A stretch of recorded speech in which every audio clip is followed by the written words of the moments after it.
देवे गौरवाणी प्रचारिणे निर्विशेष शून्यवादी पाशादेशतारिणे नमो विष्णुपादाय कृष्णप्रेष्ठाय भूतले श्रीमद्भक्तिवेदान्त स्वामिनिति नामिने नमस्ते सरस्वते देवे गौरवाणी प्रचारिणे निर्विशेष शून्यवादी पाशादेशतारिणे मूकं करोति वाचालं पंगुं लंगायते गिरिं यत्कृपातमहं वन्दे श्रीगुरुदीनतारणम् हरे कृष्णा कृष्ण कृष्णा हरे हरे हरे रामा राम राम हरे हरे। श्रील प्रभुपाद की जय, श्रील गुरुदेव की जय। तो हरे कृष्णा, आज हम रीड कर रहे हैं भगवत गीता चैप्टर नंबर 4, जिसका नाम है दिव्य ज्ञान और इंग्लिश में ट्रांसेंडेंटल नॉलेज। तो आज हम वर्स नंबर 18 रीड करेंगे और थोड़ा सा मैं ओवरव्यू दे देती हूँ अभी तक हमने क्या पढ़ा है। तो बेसिकली ये चैप्टर है, इसको 5 सेक्शंस में डिवाइड किया है हमारी अंडरस्टैंडिंग के लिए। तो फर्स्ट सेक्शन है वर्स नंबर 1 से लेकर वर्स नंबर 10 तक, जिसमें भगवान ने बताया कि जो ये ज्ञान है मैंने सबसे पहले सूर्यदेव विवस्वान को दिया था, फिर विवस्वान ने आगे मनु महाराज, और फिर एक सेकेंड,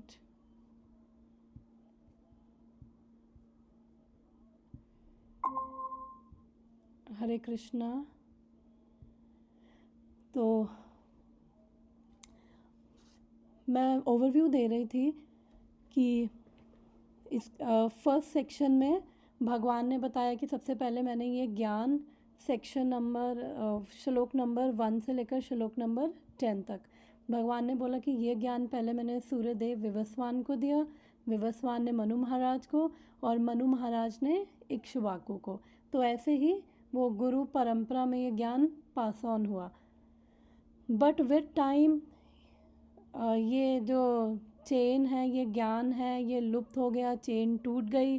तो इसलिए अब मैं दोबारा इस ज्ञान को दे रहा हूँ। और क्यों दे रहा हूँ फिर अर्जुन को बता रहे हैं, बिकॉज क्वालिफिकेशन क्या है, because Arjun you are my devotee और मेरे फ्रेंड, भगवान के साथ संबंध भी है और भगवान के भक्त भी। तो इसलिए भगवान कह रहे हैं कि ये मिस्ट्री जो है ट्रांसेंडेंटल मिस्ट्री मैं तुम्हें समझा रहा हूँ।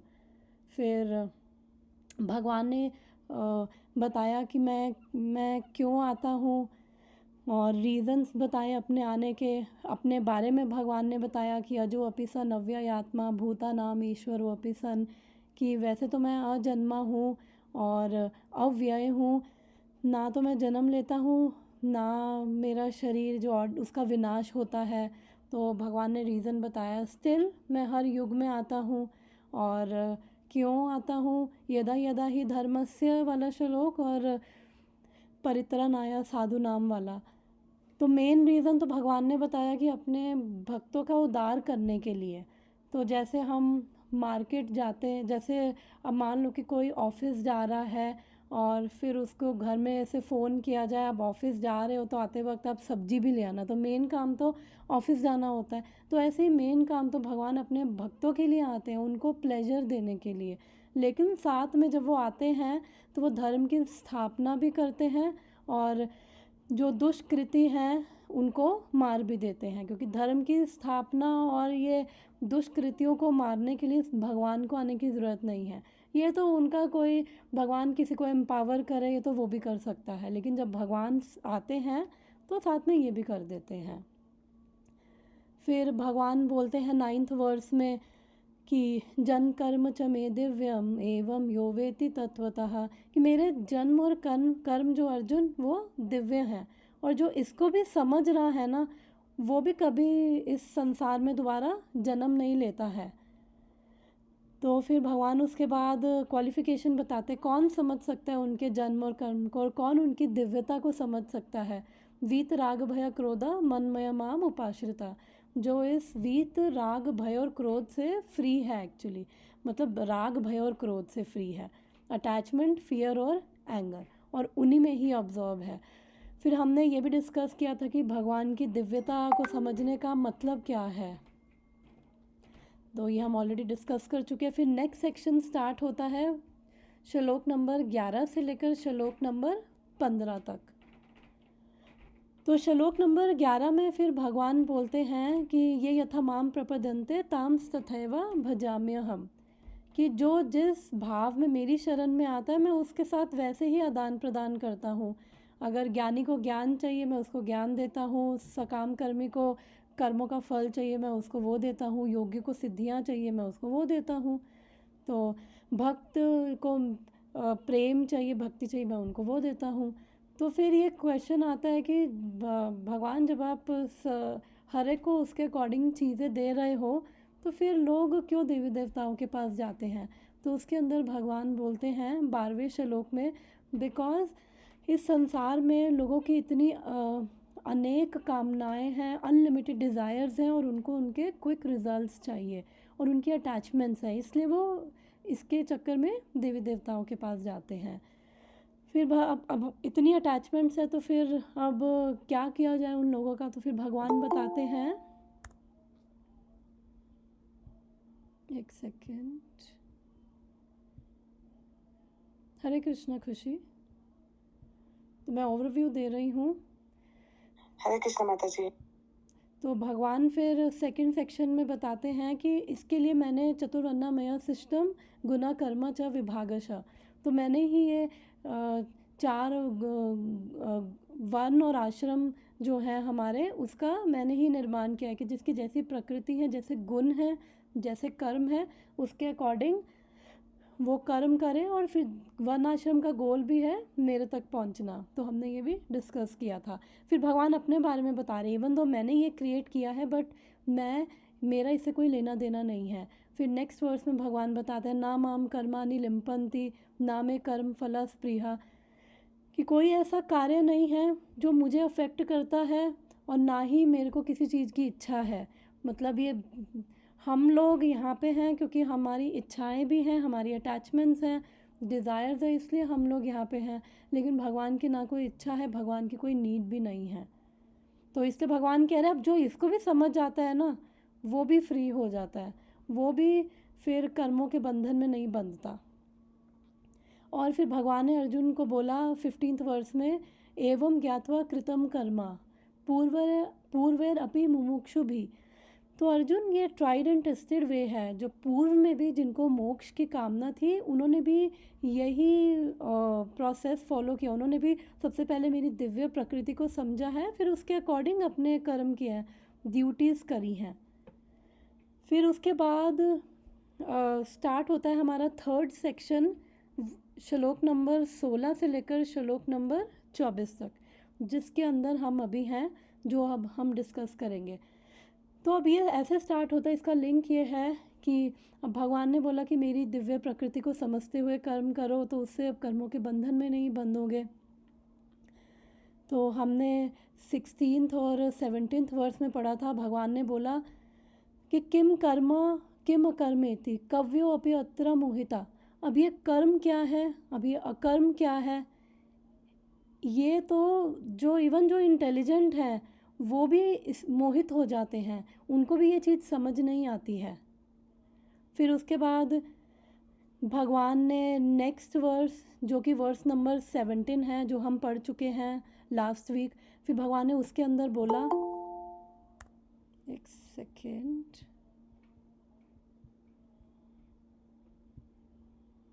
हरे कृष्ण पूर्णिमा माता जी।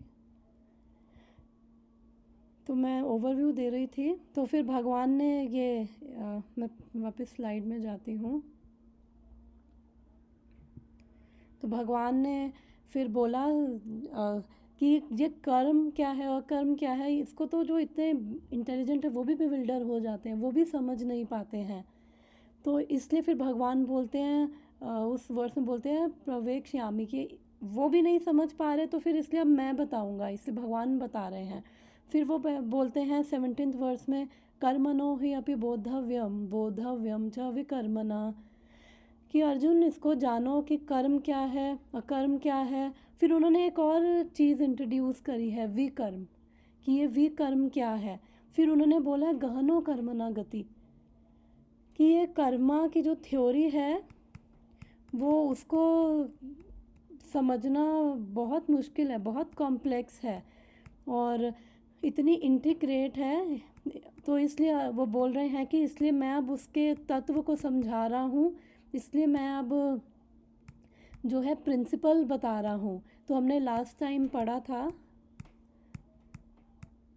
कि ये कर्म क्या है, विकर्म क्या है और अकर्म क्या है। तो 16 में बताया कि 2 प्रकार के कर्म हैं जिसको समझने में बुद्धिमान व्यक्ति भी मोहग्रस्त हो जाता है, कर्म और अकर्म। फिर 17 में उन्होंने एक और चीज़ इंट्रोड्यूस करी, विकर्म। तो उन्होंने बोला अब ये 3 प्रकार के हैं तो इसको समझना बहुत मुश्किल है। तो इसलिए भगवान अब उसको एक्सप्लेन कर रहे हैं और 18th वर्स में भगवान बता रहे हैं एक्चुअली में जो बुद्धिमान है वो ये समझ पाएगा। तो हमें 18 वर्स पढ़ते हैं, उसके बाद हम इसको डिस्कस करते हैं। तो ये मैंने न्यू मेंबर एक देख रही हूँ यहाँ पे, रिवान दास। तो कौन है मैंने एक्चुअली पहचाना नहीं। सुचरिता है माता जी। अच्छा वो दूसरे नाम से है ना, तो इसलिए मैंने उसे पहचाना नहीं। ओके, हरे कृष्णा सुचरिता। 4.18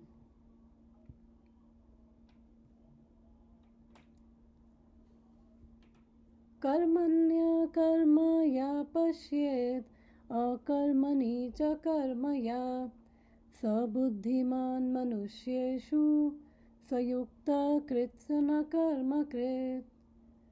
कर्मण्य कर्म या पश्येत् अकर्मणि च कर्म ये सबुद्धिमान् मनुष्येषु सयुक्त कृत्स न कर्म कृत्।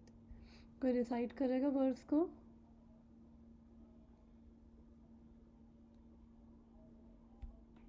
मैं करती माता जी। अगर श्योर। कोई कर्मण्य कर्म या पश्चात् अकर्माणि च कर्म यः स बुद्धिमान् मनुष्येषु सयुक्ता कृत् स कर्म कृत्। Thank you. तो भगवान यहाँ पे बोल रहे हैं कर्मण्य कर्म यह पश्येत्, कि जो कर्म में अकर्म को देखता है और अकर्मणि च कर्म ये, और जो अकर्म में कर्म को देखता है, सबुद्धिमान मनुष्येषु सयुक्ता।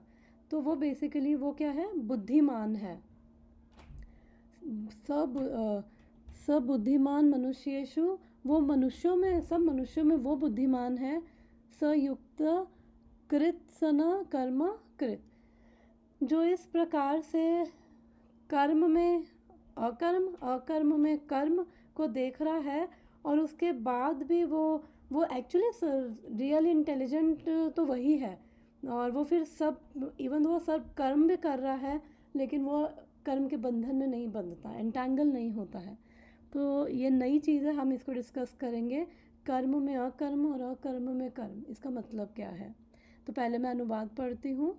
अनुवाद by his divine grace AC Bhaktivedanta Swami Srila Prabhupada की जय। One who sees inaction in action and action in inaction is intelligent among men, and he is transcendental. He is in transcendental position, although engaged in all sorts of activities. जो sorry, ये वाला है, हिंदी में ये है। जो मनुष्य कर्म में अकर्म और अकर्म में कर्म देखता है वह सभी मनुष्यों में बुद्धिमान है और सब प्रकार के कर्मों में प्रवृत्त रहकर भी दिव्य स्थिति में रहता है। तो लास्ट टाइम हमने डिस्कस किया था कि ये कर्म क्या है, अकर्म क्या है और विकर्म क्या है। हमने लास्ट टाइम ये डिस्कस किया था।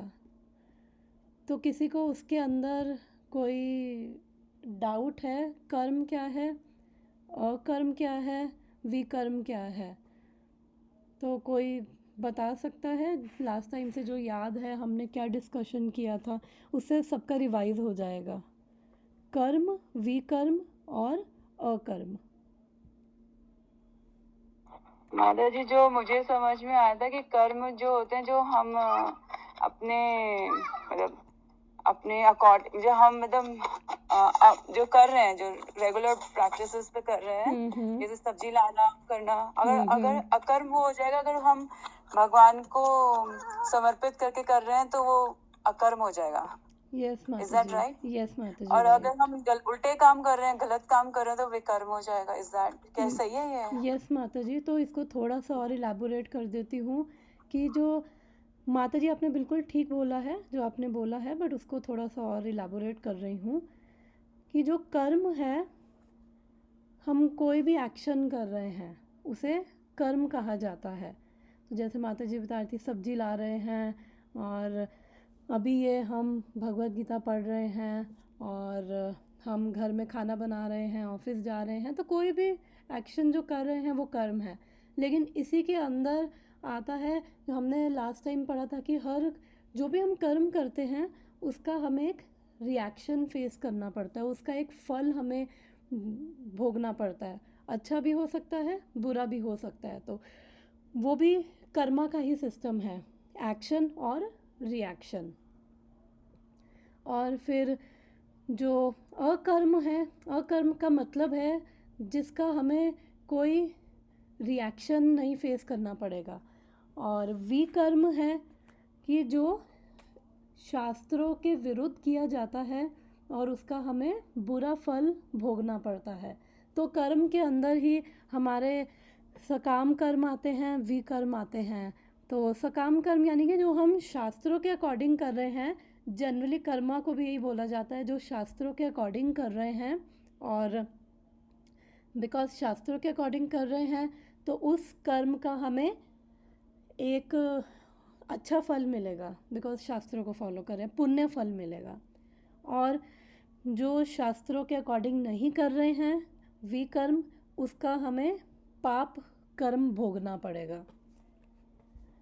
फिर हमने लास्ट टाइम पढ़ा था कि जो ये पुण्य फल और पाप फल उसकी वजह से हमें इस जन्म और मृत्यु की साइकिल में आना पड़ता है।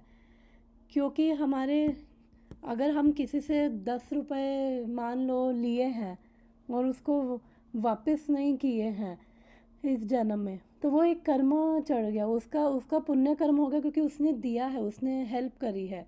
और जिसने लिया है उस पर एक कर्म चढ़ गया है। तो अब जिसने दिया है उसको भी आना पड़ेगा, क्योंकि उसने अच्छा कर्म किया, उसको अच्छा जो उसने दिया है उसको फिर वही नेक्स्ट लाइफ में उसको रिटर्न मिलेगा। और जिसने लिया है, क्योंकि उसने इस लाइफ में उसको रिटर्न नहीं किया, तो वो भी नेक्स्ट लाइफ में आएगा और उसको नेक्स्ट लाइफ में उसको पे करना पड़ेगा। तो ये तो एक बड़ा ही छोटा सा एग्जाम्पल है जिसको हम समझते हैं कि ऐसा होता है, कर्मा की साइकिल है। बट भगवान कह रहे हैं कि ये कर्मा की जो ये साइकिल है बहुत कॉम्प्लेक्स है। तो इस पे मुझे एक छोटी सी स्टोरी याद आ गई कि एक बारी एक व्यक्ति था, उसने रात को खाना खाया अपने बेडरूम में, तो एक टेबल पे रख के उसने खाना वाना खाया और फिर उसके बाद वो सो गया। सुबह वो उठा और उसके बाद उसको ये जैसे ही उठा, नींद में था, चलने लगा, तो उसको टेबल से ठोकर लगी और वो ज़ोर ज़ोर से चिल्लाने लग गया कि अरे कि ये क्या हो गया, ये किसने किया है, किसने ये टेबल यहाँ रखा है, वो गालियाँ देने लग गया। फिर उसकी पत्नी आई, उसके कान में प्यार से बोला कि आपने ही रखा था, आपने ही यहाँ पे रात को खाना खाया था, तो इसलिए और उस वजह से लगी है आपको, तो किसी और का इसके अंदर कोई कसूर नहीं है। तो ऐसा ही होता है, जो भी हमें फल मिल रहा है वो एक्चुअली में हमारे ही कर्मों के कारण मिल रहा होता है। बट वो बात अलग है कि हम भूल जाते हैं, वो पिछले लाइफ टाइम्स हो सकता है, उसमें हमने पिछले लाइफ टाइम्स में कुछ किया हो, जो अभी संचित कर्म उसको बोला जाता है, जो अभी हमारे सामने भी आ रहा होता है दुख के रूप में। जो किसी की फाइनेंशियल प्रॉब्लम्स हैं, किसी की कोर्ट केस चल रहे हैं, बॉडी में डिजीज़ है, मेंटल प्रॉब्लम्स है, मेंटल एंजाइटीज़ हैं, तो वो सब क्या है, पास्ट जो भी किया है और हम ट्रैक नहीं कर सकते। अगर कोई ये कहे कि किसी को डेंगू हो गया है और फिर वो पड़ोसियों को गालियाँ दे कि तुम्हारे कूलर के मच्छर था उसकी वजह से हुआ है, और उसने आगे 1000 और एक मच्छर दिए, फिर उसके वहाँ से और लाख मच्छर पैदा हुए और उन मच्छरों में से एक मच्छर है, तो मैं इन सबको भी मारूंगा, तुम्हें भी। तो वो उसका फ़ायदा नहीं है उस चीज़ को कि कहाँ से क्या स्टार्ट हुआ।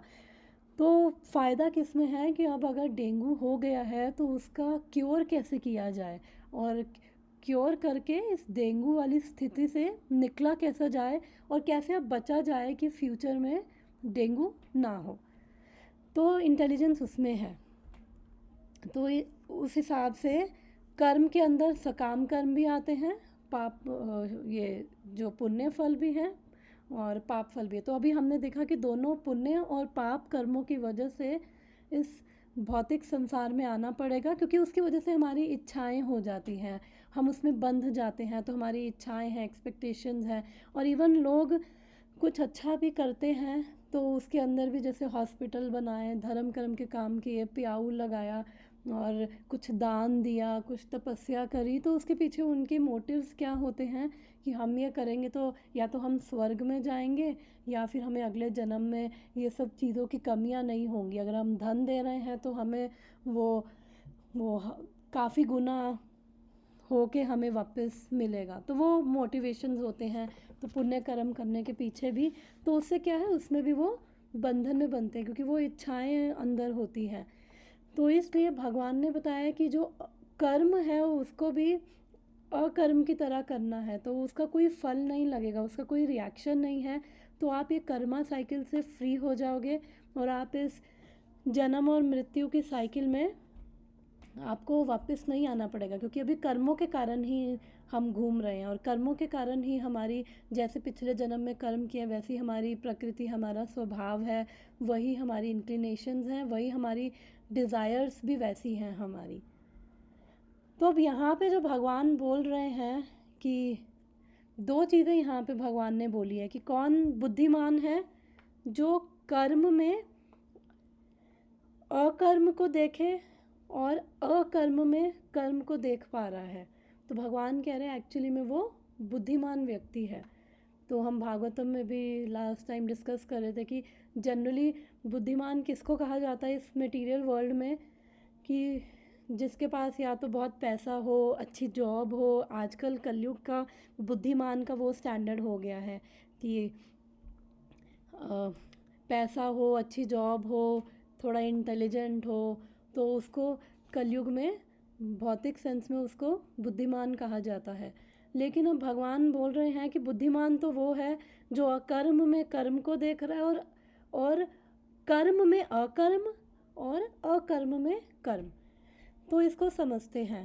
तो सिंपल वे में अगर इसको समझे तो उसके बाद हम शिला प्रभुपाद का परपट पढ़ेंगे कि अकर्म का मतलब है कि उसका कोई हमें फल, अच्छा पाप कर्म पुण्य कर्म, हम उससे मुक्त है, क्योंकि उसका आगे कोई फल नहीं आ रहा है।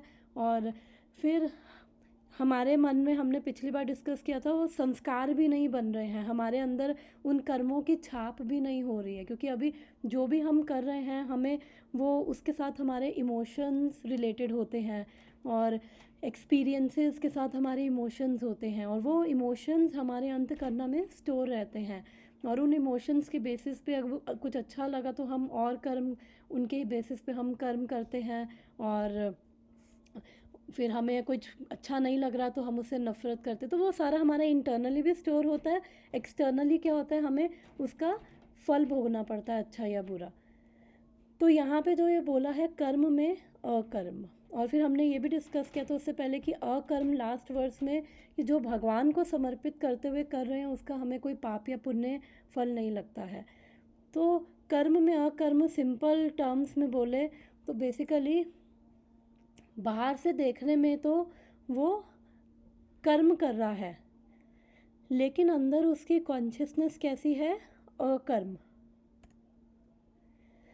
कि उसके सारे कार्य जो हैं बाहर से देखने में तो वो कर्म है, ऑर्डिनरी ही लग रहे हैं, लेकिन अंदर से जो उसकी चेतना है वो क्या है, वो उसकी अकर्म वाली है, क्योंकि उसने सब कुछ भगवान को सेंटर में रख के वो कर रहा है, भगवान को ऑफ़र करते हुए कर रहा है। वो उसको एक्सपेक्टेशंस नहीं है कि क्या आएगा, और एक्सपेक्टेशंस नहीं है तो इसका मतलब ये नहीं है कि वो कर्म नहीं, वो सोच रहा है ठीक है क्या फ़र्क पड़ता है जो हो जाएगा। जैसे अगर हम फॉर एग्ज़ाम्पल ऑफिस में काम कर रहे हैं या मंदिर में जाके सेवा कर रहे हैं, मान लो मंदिर में जाके पूड़ियाँ बना रहे हैं, तो सोचे ठीक है ना, क्या क्या फ़र्क पड़ता है कि हम तो कर रहे हैं, बनी अच्छी, मेरे को एक्सपेक्टेशन ही नहीं है रिज़ल्ट से, मेरे को अटैचमेंट ही नहीं है, तो अगर अच्छी बनी पूड़ियाँ तो ठीक है, नहीं बनी तो ना सही। नहीं, उसका ऐसा नहीं है।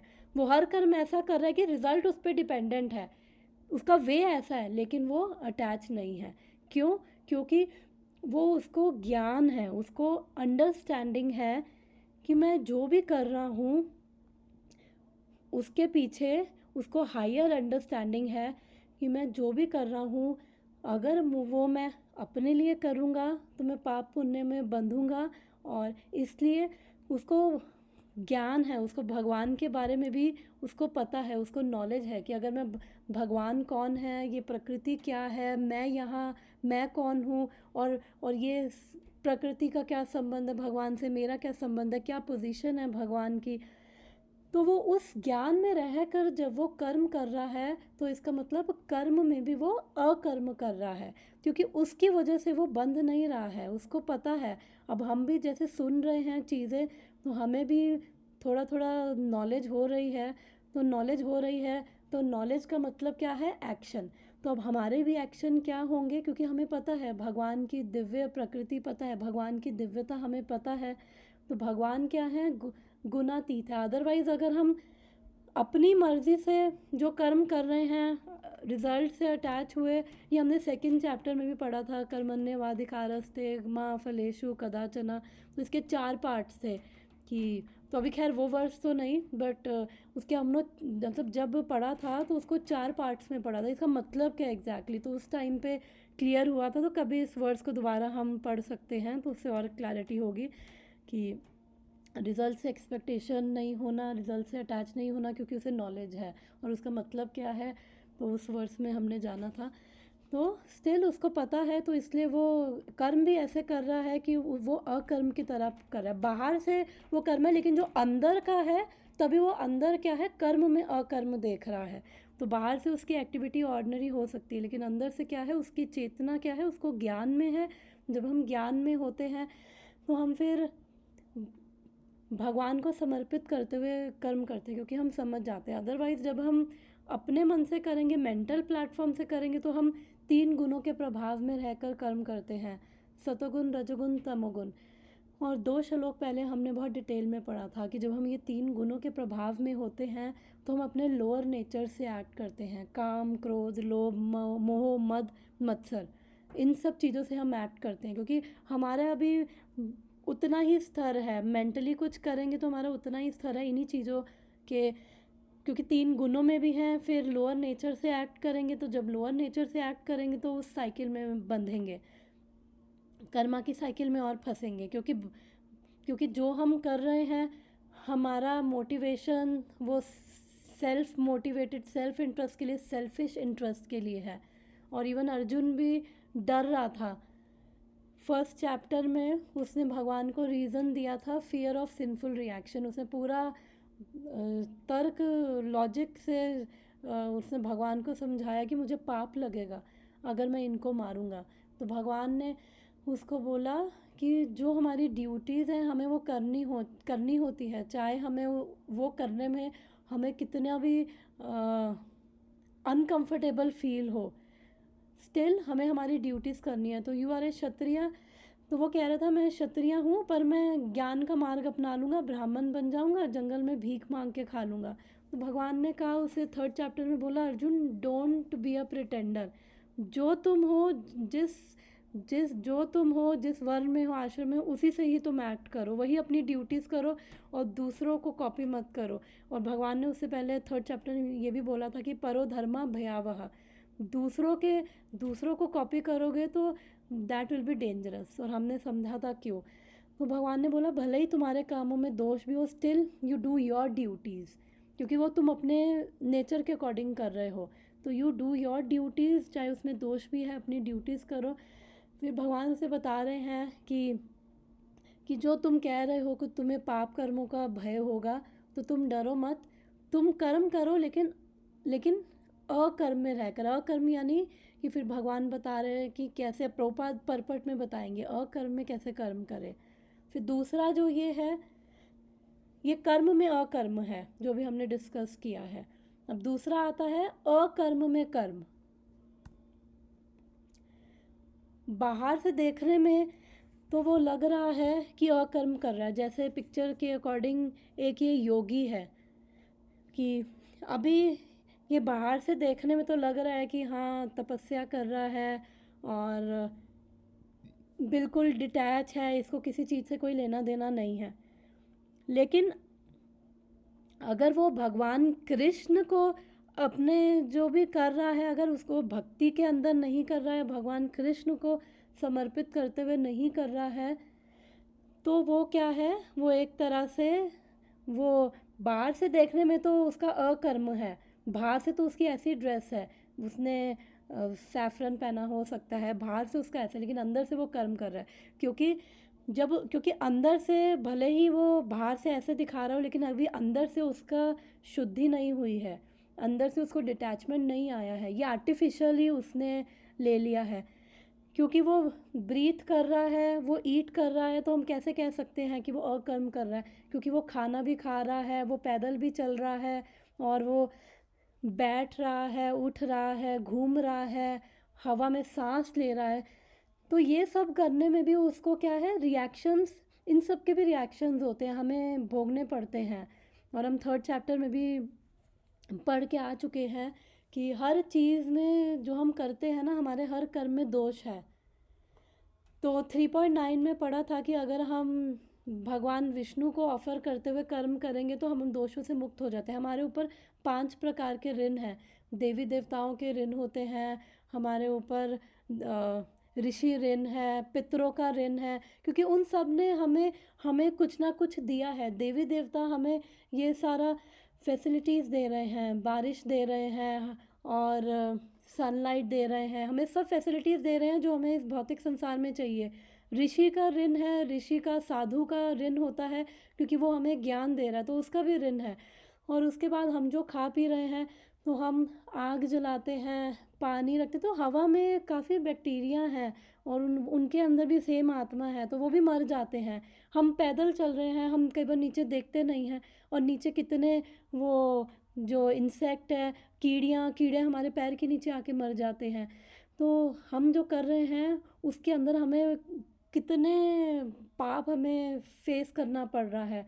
चाहे अगर हम वेजिटेरियन भी खा रहे हैं ना, तो उसके पीछे भी, क्योंकि वो प्लांट के अंदर भी कॉन्शियसनेस होती है थोड़ी बहुत, तो हम उसको भी खा रहे हैं, लेकिन शास्त्रों में दैट इज़ अलाउड। तो फिर भगवान यही तो बताते हैं कि ये 3rd चैप्टर में कि कैसे करो, मेरे को अगर ऑफ़र करके खाओगे तो उसका तुम्हें फिर पाप नहीं लगेगा।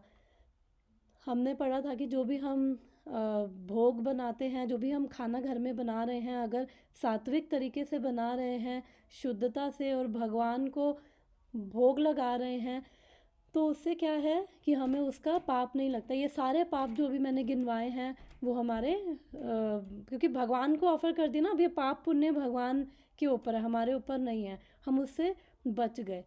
तो ऐसे ही हम हर चीज़ में, अब हम सांस ले रहे हैं, मैं बोल रही हूँ, तो उस हिसाब से सांस भी ले रही हूँ, बोल भी रही हूँ, तो काफ़ी मर रहे हैं, प्राणी मर रहे हैं जो हवा में होंगे, जो मुझे दिखाई नहीं दे रहे हैं।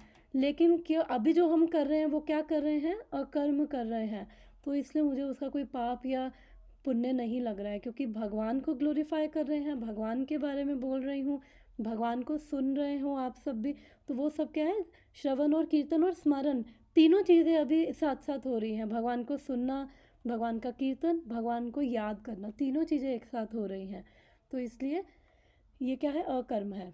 लेकिन जो ये योगी है, बिकॉज ये अभी इसके अंदर भक्ति नहीं है तो इसको ये सारी चीज़ों का, ये सारे कर्मों का इसको पाप भोगना पड़ेगा। बाहर से ये शांत दिख रहा है लेकिन अंदर से जो मन है वो बेचैन हो रहा है, अंदर से जो इम्प्रेशंस है, क्योंकि हम जो है कभी एक पल भी खाली नहीं बैठ सकते हैं, क्योंकि हमारी आत्मा का नेचर है, सोल का हमारा नेचर है कि वो एक्टिव है। 3rd चैप्टर में पढ़ा था, और वो एक्टिव है इसलिए हमें कुछ ना कुछ करवाती रहेगी। बाहर से अगर कोई शांत भी बैठा हो ना तो अंदर से वो एक हलचल मची होती है अंदर से, और दिमाग में कितना कुछ चल रहा होता है। तो इसलिए जब हम हर कर्म को भगवान को समर्पित करते हुए करते तो उससे क्या होता है, हम उस ज्ञान में भी रहते हैं, हमारा चित्त भी शुद्ध होता है। तो चित्त शुद्ध होता है तो उससे हमें चीज़ें क्लियर नज़र आती हैं, हमें दिखता है, हम जितना भक्ति में आगे बढ़ते हैं हमें क्लैरिटी मिलती है। तो इसलिए अभी अशुद्ध चित्त है, यानी कि मन जो अभी अशुद्ध है, तो फिर वो अपने लोअर नेचर से ही एक्ट करेगा, क्योंकि उसको वही आदत है, उसने वही किया है अभी तक। तो ये कर्म में अकर्म, अकर्म में कर्म, तो ये क्लियर है। हाँ जी माता जी, पहले समझ में नहीं आया था कि अकर्म में कर्म कैसे देखना है, अब समझ में आ गया। यस, तो थोड़ा सा वो टर्मिनोलॉजी ऐसी है। तो आप प्रभुपाद का परपट पढ़ेंगे तो it will be very relatable, बहुत अच्छे से वो क्लियर होगा। फिर से मैं एक बार अनुवाद पढ़ती हूँ। जो मनुष्य कर्म में अकर्म और अकर्म में कर्म देखता है वह सभी मनुष्यों में बुद्धिमान है और सब प्रकार के कर्मों में प्रवृत्त रहकर भी दिव्य स्थिति में रहता है। ऑलरेडी वो ज्ञान में है, ज्ञान में रहकर कर्म कर रहा है, और ज्ञान किस चीज़ का, कि मैं कौन हूँ, भगवान कौन है, और भगवान की दिव्यता को समझ पा रहा है।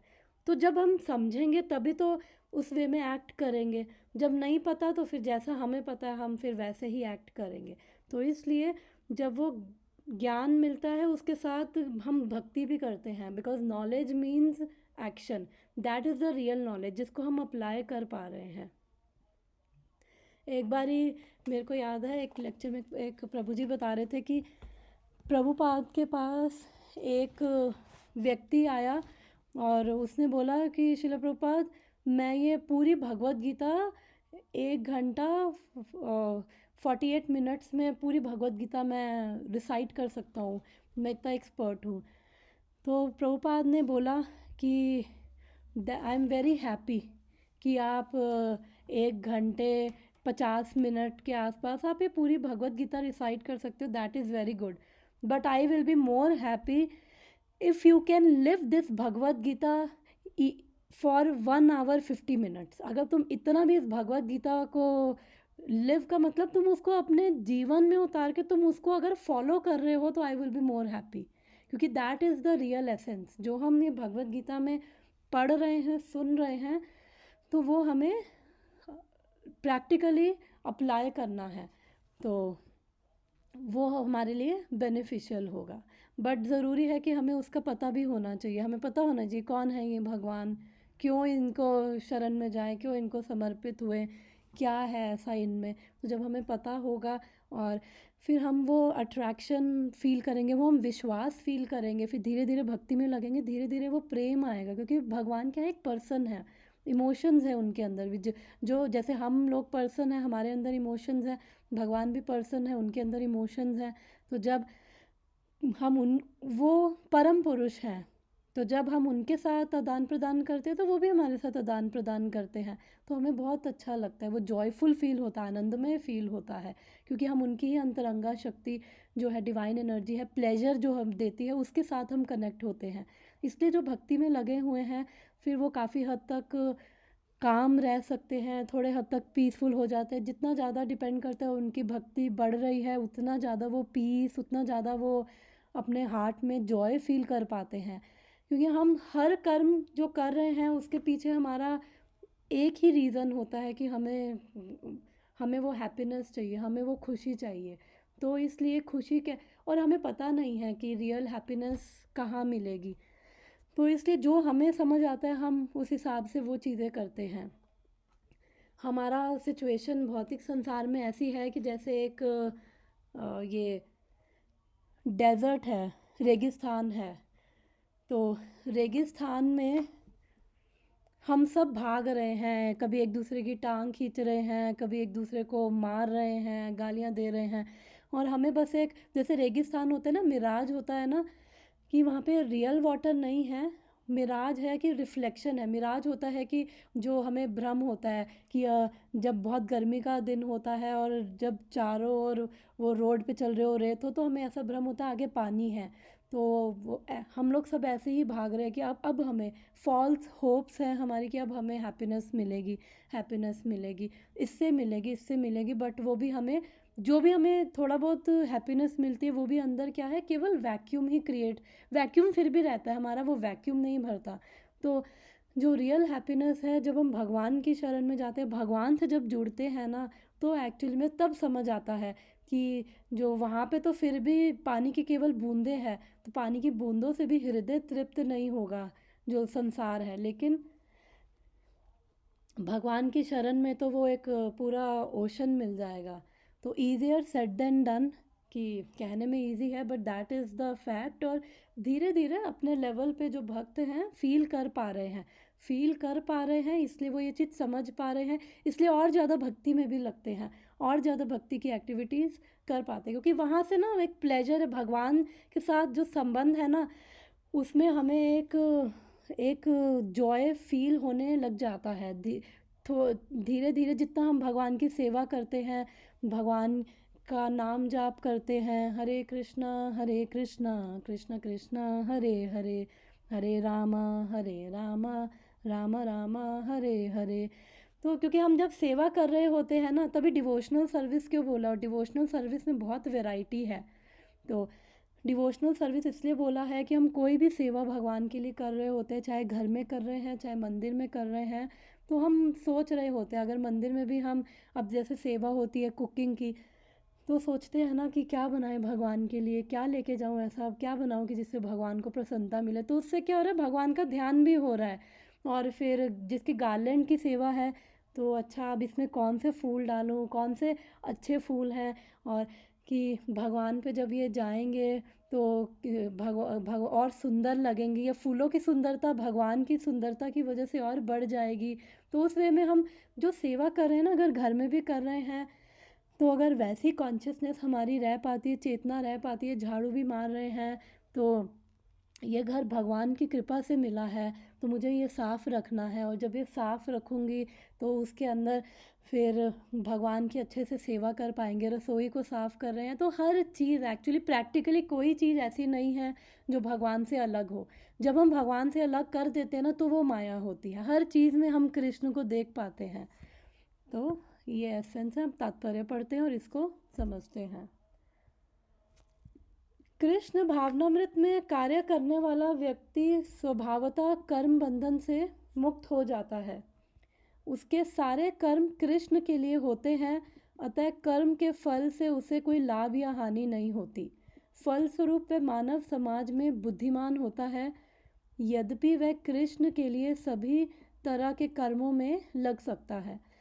तो ये हमारी भक्ति बन जाती ना। अब हमें आए इस संसार में, तो जब तक ये शरीर है तब तक भगवान ने अर्जुन को भी नहीं बोला कि रहने दे, मत लड़, छोड़, मैं लड़ लूँगा तेरे लिए, नहीं। भगवान ने उसके साथ थे, फिर भी उसको बोला कि अपने कर्म करो, because by doing your duties in a right way, proper consciousness में, Arjun you will be purified. और हम सब के लिए भी यही है, हम सब अपनी जो ड्यूटीज़ कर रहे हैं, जो हम लोगों को असाइन है, ऑफिस का काम, घर का काम, मंदिर की सेवा, बच्चों की सेवा, पति की सेवा, जो भी हम कर रहे हैं वो हम सबको असाइन है। और अगर हम उसको उस चेतना में कर सकते हैं तो वो भगवान की सेवा बन जाती है। तो उसके अंदर फ़ायदा क्या होता है कि एक तो हमें फिर वो भावना नहीं आती है, जैसे एक ऑफिस में दो लोग बैठे हुए हैं, काम कर रहे हैं, और बाहर से एक भक्त है और एक भक्त नहीं है। तो जो भक्त है वो उस चेतना में है, और वो भी वही, अगर वो कोडिंग कर रहा है, उसका, अगर वो सॉफ्टवेयर डेवलपर है, कोडिंग कर रहा है, कोड डेवलप कर रहा है, ओके 15 मिनट्स, तो वो भी क्या कर रहा है, वो ये भी ये करते हुए कि ये सारे काम जो हैं एक्चुअली में वो स्टार्ट कैसे करें, हे कृष्ण ये आपको समर्पित। तो मुझे जब आपको समर्पित है, जब हम भगवान के लिए कुछ करेंगे तो हम अपना 100% से भी ज़्यादा देंगे, क्योंकि मेरी ये ड्यूटी है। और ये मैं भगवान को, इवन दो मैं कहने को मेरे बॉस के लिए, लेकिन बॉस के बॉस के बॉस तो कृष्ण, हर चीज़ उन्हीं से आ रही है। और जो फैसिलिटीज़ इस नौकरी की वजह से मिल रही है, जो पैसा मिल रहा है, तो उसकी उससे भी अपना जो भगवान ने मुझे, भगवान की सेवा भी करूँगा, प्लस अपने घर में जो मेरी नीड्स हैं वो भी पूरी करूँगा, क्योंकि वो पूरी करते हुए मैं भगवान की सेवा में भी लगूँगा। और जो ये मेरे घर वाले हैं वो भी भगवान द्वारा दिए गए हैं, तो उन सब के लिए तो वो भले ही वो भी पैसा कमा रहा है। तो मान लो कि अप्रेजल नहीं होता है, और जो नहीं है भक्त, तो जनरली लोगों का यही काम होता है ऑफिस में गालियाँ देना, बॉस ही ऐसा है, खुद का तो अप्रेजल ले लिया और ये वो। फिर अब वो उसको भी आके बोलेंगे अरे अप्रेजल नहीं हो रहा, वो कहेगा हाँ चाहिए तो मुझे भी है भाई, पैसा तो मुझे भी चाहिए है, ताकि मैं और उसका सदुपयोग करूँ। ऑब्वियसली वो बोलेगा नहीं, बट वो ऑब्वियसली उसको भी चाहिए अप्रेजल। तो इसका मतलब भगवान के लिए काम करे, इसका मतलब ये नहीं हमें भी चाहिए। अगर कोई करोड़ रुपए भी दे तो वो भी, that is also good, very good for us. तो इसलिए जो भी है, बट अब वो उसकी चेतना है कि भगवान को अर्पण करते हुए कर रहा है। अब इस साल अप्रेजल नहीं हुआ, तो अब उसको पता है मुझे मेरी ड्यूटी करनी है, क्योंकि ये ड्यूटी मैं भगवान को ऑफ़र करते हुए कर रहा हूँ। तो इसलिए मैं अपनी, अब मैं ये गालियाँ देने में लगूँ, उसमें लगूँ, तो उससे क्या है, नुकसान होगा। फिर हम एक तो काम से अटैच होते हैं, फिर बॉस को गाली दी, उससे दी, फिर हम आए, हम परेशान हुए, फिर घर गए, घर में फिर बीवी बच्चे हैं उनको भी गालियाँ दी, बच्चों को पीट दिया, तो वो दिमाग वैसे ही ख़राब रहता है। और फिर उसमें फिर काम में भी प्रोडक्टिविटी नहीं रहती। फिर हम अपने मैनिपुलेट करने लग जाते हैं कि अब ये मेरा बॉस सारा क्रेडिट ले लेता है, तो मैं अब उसको कैसे बाईपास करूँ, मैं दिखाऊंगा कि मैं कितना महान हूँ। तो वो सब चीज़ें क्या है, वो उन सब में जाके दिमाग भी ख़राब हो रहा है, और उसके बाद हम लोगों का प्रोडक्टिविटी भी नहीं आ रही, अपने माइंड भी क्लियर नहीं है। जो करने के लिए बैठे हैं, अगर मान लो कोड ही डेवलप करना है बैठ के ऑफिस में, तो उसके अंदर भी आधा दिमाग टेंशनों में है, तो फिर क्या प्रोडक्टिविटी होगी, क्लैरिटी भी नहीं होगी। अब ये जो बैठा हुआ है काम करने के लिए, अप्रेजल इसका भी नहीं हुआ है, लेकिन स्टिल ये समझ पा रहा है चीज़ें, ये भी कोशिश करेगा कि मेरा अप्रेजल हो, जाके ये बॉस से बात करेगा, बॉस कहेगा सॉरी नहीं। तो अगर हमारे हाथ में है तो हम जॉब चेंज कर ले, अगर नहीं है तो अगर वहीं पे बैठना है तो ठीक है, काम तो करना ही है ना। फिर ठीक है, okay okay Krishna, this is my duty, I am doing this as your service. और तो वो सेरेनिटी प्रेयर्स इसमें आती है कि god give me power to accept what I cannot change, and give मी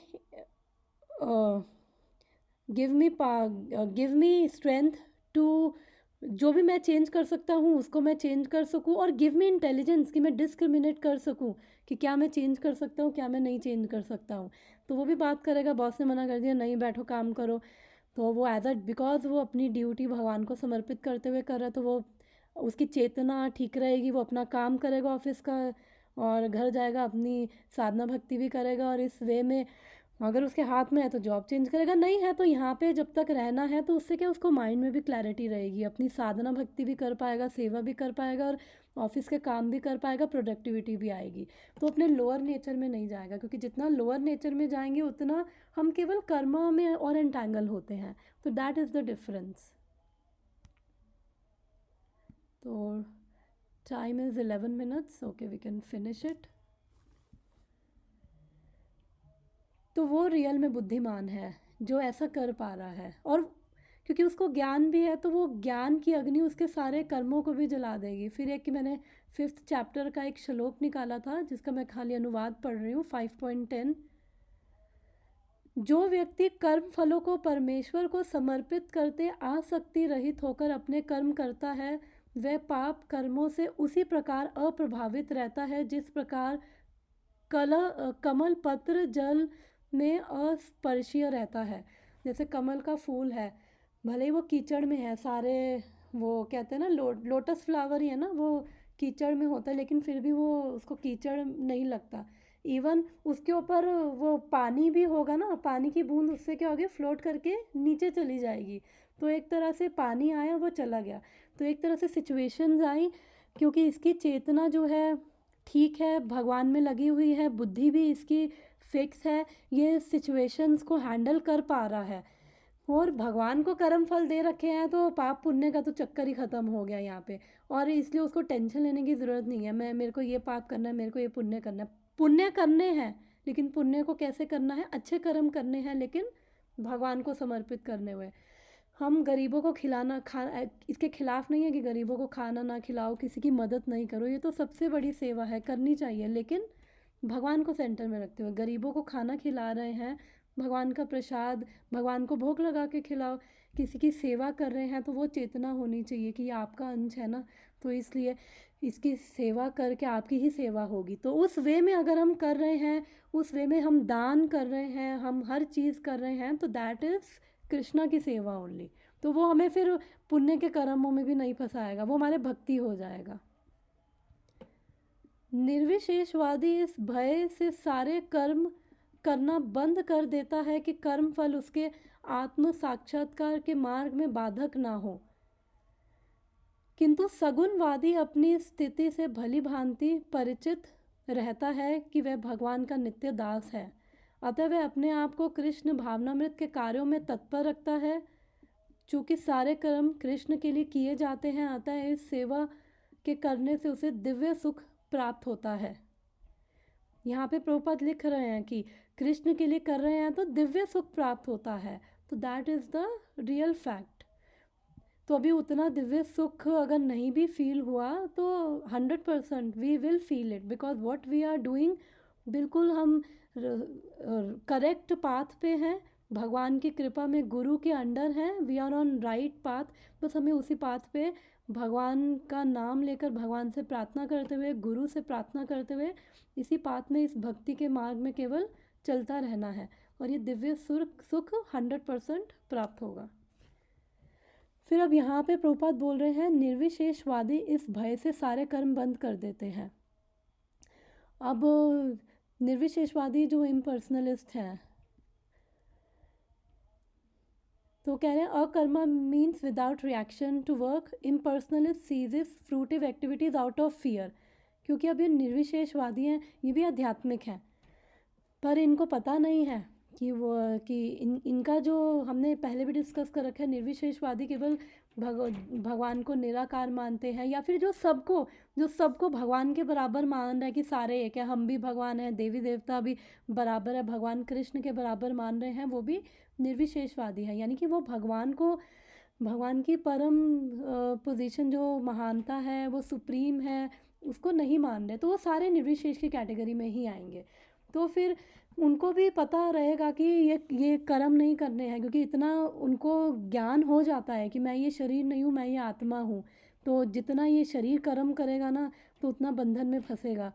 तो उनको इतना ज्ञान हो जाता है, तो इसमें वो कर्म करना बंद कर देते हैं कि अब मैं कर्म ही ना करूँ, और तो उससे मैं ये कर्मों से बच जाऊंगा। तो भगवान अर्जुन को यही कह रहे थे कि अगर तुझे लग रहा है कि तू जंगल में जाके बैठ जाएगा, कर्म नहीं करेगा, तो तू वो उस योगी की तरह है जो ढोंगी है, कि जो बाहर से तो दिखा रहा है कि मैं कर्म कर रहा हूँ, लेकिन अंदर से वो कर्म कर रहा है, सारे पापमय कर्म कर रहा है, और उसके बंधन में वो बंध रहा है। तो और 3rd चैप्टर में भगवान ने बोला मिथ्याचारी नहीं बनना अर्जुन। तो इसलिए मिथ्याचारी प्रिटेंडर नहीं बनना, अपने कर्म करने हैं। तो निर्विशेषवादियों को जनरली उनको वो रिलेशनशिप्स में नहीं मानते हैं, इसलिए वो भगवान के आकार को नहीं मानते हैं, या फिर वो विष्णु को भी अगर मानते हैं तो वो ये मानते हैं कि विष्णु ये कर्म फल के अधीन है, भगवान जो है कर्म फल के अधीन है। अगर ये भी अंडरस्टैंडिंग है तो दैट इज़ ऑल्सो निर्विशेषवादी। ये हमने जैव धर्म में भी पढ़ा था कि ये विकृत रूप है वैष्णविज्म का, जो ये मानते हैं। इवन उनको भी चैतन्य चरितमृत में भी पढ़ा था कि उनको भी इतना पता है कि एक विष्णु है, पर यही फिर वो जीव बन जाते हैं, कुछ उनका ऐसी अंडरस्टैंडिंग होती है। विष्णु को भी उनको पता रहता है, लेकिन वो भगवान नहीं मानते। तो जो कृष्ण को भगवान नहीं मान रहा है, वो क्या है, निर्विशेषवादी, इम्पर्सनलिस्ट। बिकॉज वो भगवान एक पर्सन है और वो उनको पर्सन नहीं मान रहे, तो दे आर इम्पर्सनलिस्ट। तो इसलिए फिर इस वे में वो कुछ ना करते हुए भी कर्म कर रहे हैं, तो वो फंस रहे हैं। चूँकि सारे कर्म कृष्ण के लिए किए जाते हैं, अतः इस सेवा के उद्देश्य से उसे दिव्य सुख प्राप्त होता है, जो इस विधि में लगे रहते हैं वे व्यक्तिगत इंद्रिय तृप्ति की इच्छा से रहित होते हैं। कृष्ण के प्रति उसका नित्य दास भाव उसे सभी प्रकार के कर्मों से मुक्त करता है, क्योंकि वो समझ गया है मैं कौन हूँ, मैं भगवान का अंश हूँ और मैं भगवान का नित्य दास हूँ, भगवान श्री कृष्ण का अंश हूँ, भगवान श्री कृष्ण का नित्य दास हूँ। तो एक बारी मैंने पहले भी बताया था कि जब हम ये सुनते हैं भगवान के दास, तो नेगेटिव हमें वो फीलिंग आती है, क्योंकि इस भौतिक संसार में जब कोई सुनता है कि वो एक दास एक सर्वेंट है तो उसको बड़ी नीची दृष्टि से देखा जाता है। और हमारे पास एक्सपीरियंसेस भी ऐसे हुए हैं, जैसे ऑफिस में जाते हैं वो बॉस कई बारी वो नौकरों जैसा बिहेव करते हैं, हाँ तुम मेरे नीचे हो, I am the manager, I am the boss, तो जैसा मैं कहूँगा यू आर माई प्रॉपर्टी, तो वो एक नेगेटिव हमें फीलिंग आती है। बट भगवान का दास सबसे बड़ी पोजीशन है, अगर ये पोजीशन किसी को मिल जाए तो वो सबसे सुखी है। भगवान का दास मतलब भगवान हमारा खून नहीं चूसेंगे, हमारे को कंट्रोल नहीं करेंगे, कंट्रोल तो वो अभी भी नहीं कर रहे, वो तो खुद भगवान हो के अभी कंट्रोल नहीं कर रहे।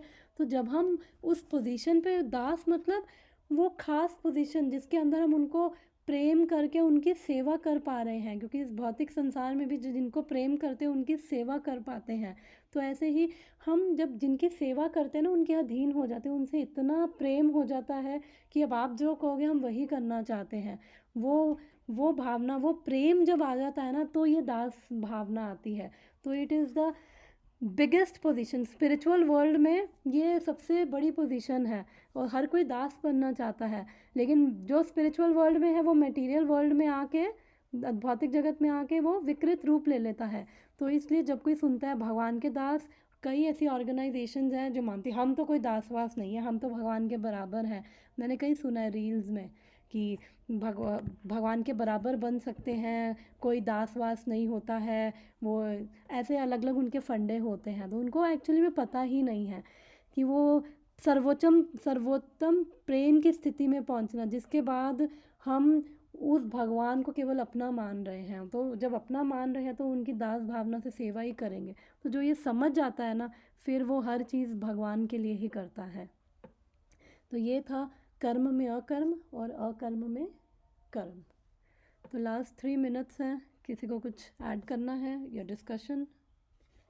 माता जी मुझे ना पूछना था एक बात। यस माता फॉर जी। एग्जाम्पल हमेशा हमें ना वैष्णव एसोसिएशन नहीं मिल सकती है ना। कई बार हमें ऐसे मतलब some people are gossiping and ऐसा होता है कि Yes, हम वी कैन बिल्कुल। Never have Vaishnava association.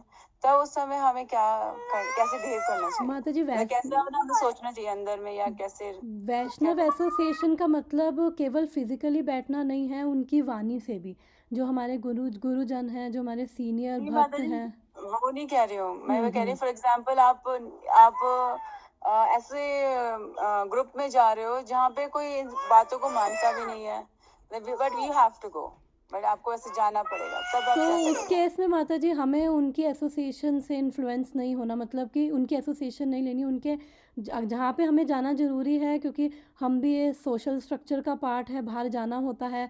तो हम उनकी बातों को, उनकी आइडियोलॉजी से इन्फ्लुएंस नहीं हो, अपने अंदर जब हमारी भक्ति स्ट्रांग रहेगी हम चीज़ों को समझेंगे और उससे लर्निंग ले सकते हैं कि अरे क्या अपना, क्योंकि कई बार होता है कई इधर उधर जब जाके बैठते हैं तो वो इधर उधर की बातें करते हैं, कभी किसी की बुराई कभी ये वो, तो फिर हमें सोचना चाहिए कि इससे लर्निंग लेनी है कि ऐसे नहीं करना, इतने जन्मों तक ना बस यही किया है तो अब आगे ये नहीं करना है। और अंदर से हमें स्ट्रांग होना है, अगर उनको इन्फ्लुएंस कर सकते हैं तो उनको करें। अदरवाइज हम अगर कुछ गलत बात हो रही है टॉपिक चेंज कर दे, या फिर कुछ बहाना बना के वहाँ से उठ जाए, अगर बैठना पड़ रहा है तो हम थोड़ा टॉपिक चेंज करके इधर उधर की, जो एटलीस्ट किसी की निंदा ना हो वो ना करें, और उनकी आइडियोलॉजी से इन्फ्लुएंस नहीं होना कि देखो ये तो क्या कहते हैं कितने अच्छे हैं, ये तो हम जैसे भक्ति भी नहीं कर रहे और उसके बाद भी इनका कितना अच्छा हो रहा है और ये इतनी तरक्की करे। तो वो सब चीज़ों से, उनकी आइडियोलॉजी से इन्फ्लुएंस नहीं होना है और हमें अपने अंदर से हमें स्ट्रांग रहना। बाहर से हम दे सकते हैं, और कई बार जब हमारा ऐसा अंदर वाइब्रेशन होती है तो लोग भी थोड़े इन्फ्लुएंस हो जाते हैं। अगर नहीं भी हो तो हम अपने अंदर से भगवान को याद करें, और अगर बैठना है तो जो हमारी, हम चेंज करें टॉपिक, और अदरवाइज़ हम इग्नोर करें और हम निकल भी सकते हैं। अगर बैठना है